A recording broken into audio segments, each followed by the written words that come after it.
Jesus is asking his disciples to be like snakes.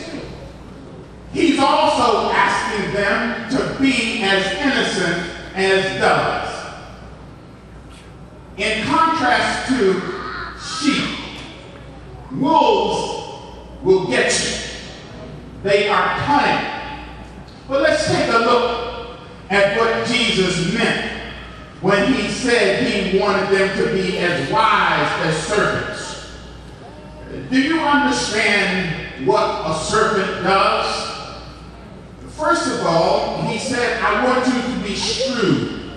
In other words, I want you to understand what's going on around you. I want you to be smart, disciples.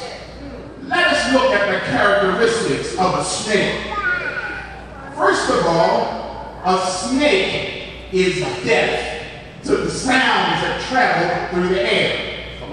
In other words, they pay no attention to what sounds come from the vibrations of the air. They pay attention to the vibrations of the ground. What does that mean? That means that as Christians, we ought to be careful what comes out of everybody's mouth. But we can't always depend on what folk tell us. Sometimes they will tell us what we want to hear. Sometimes they will tell us what we think is the truth. But in reality, a lot of times, folk will tell us stuff that will lead us straight down the path of destruction. And so snakes pay no attention to what comes through the sounds through the air. They depend on sounds that they can feel.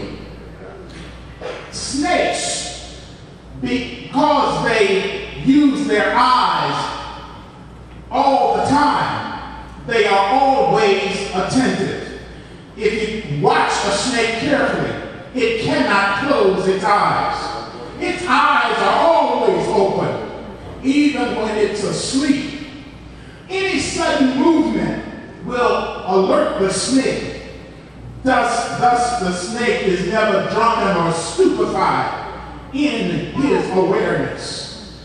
To be wise as a serpent means using your tongue in the proper way. For the snake, the tongue is not an instrument of attack. Thank you, darling.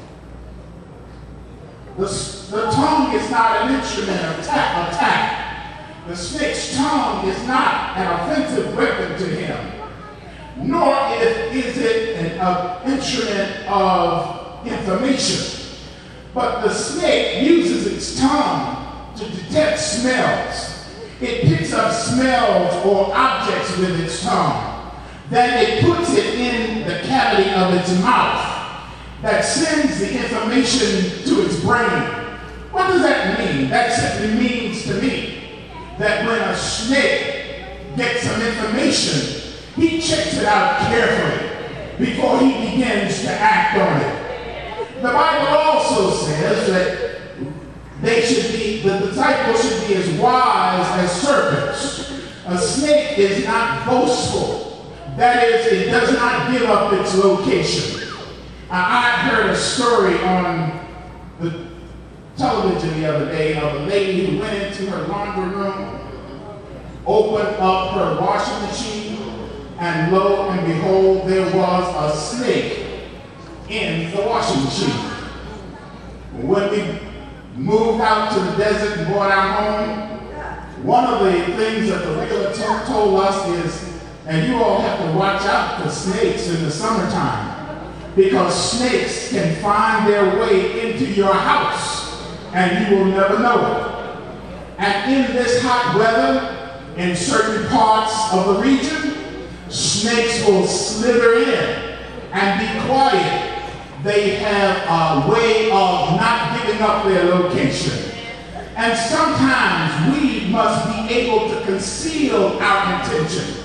We must be able to conceal what it is we are actually after. Snakes don't get out and telescope everything that they do. And so, as disciples of God, we must be as wise as serpents. But Jesus also said that we must be harmless as doves. Take a a look at the dove. A dove is love, the symbol of love. Doves are lovers, not fighters. They used to fight. When its territory is invaded, instead of fighting the invader, the dove will share its territory. I am so glad that here at CORE we have a pastor who has the heart of a dove. A pastor who is willing to share his knowledge and his strength and his understanding with other pastors. A pastor whose love is so strong that he reaches out across the denominational aisle to bring others in. Doesn't matter whether you're Baptist or AME or whether you're Pentecostal. If you know the Lord, you are welcome here at Christ Our Redeemer. I'm so glad that our pastor here at Christ Our Redeemer has the heart of a dove because he welcomes everybody. Come one, come all. It does not matter what your race, what your creed, what your belief, what your politics is. Come into Christ. That's why so many of us enjoy coming to Christ our Redeemer. A dove does not live on the wealth of others. He's not a sponge on society. His food is mostly seeds and grass and weeds that men are trying to kill. What does that mean? That means, my brothers and sisters, that as disciples, we should not be concerned with what we will eat and what we will wear and what kind of car we shall drive, because God will supply whatever need we have. A dove is a domestic creature.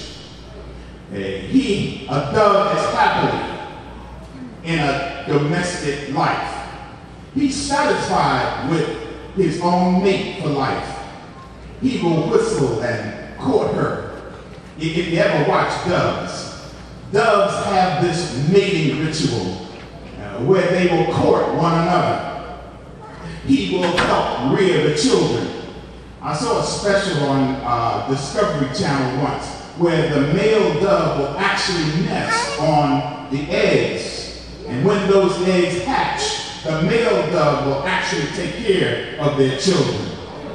So, Jesus is telling his disciples we have to be like doves. We have to take care of our families. We have to love our mates. We have to love our children, even though they get on our last nerves. Come on now. Love them anyway.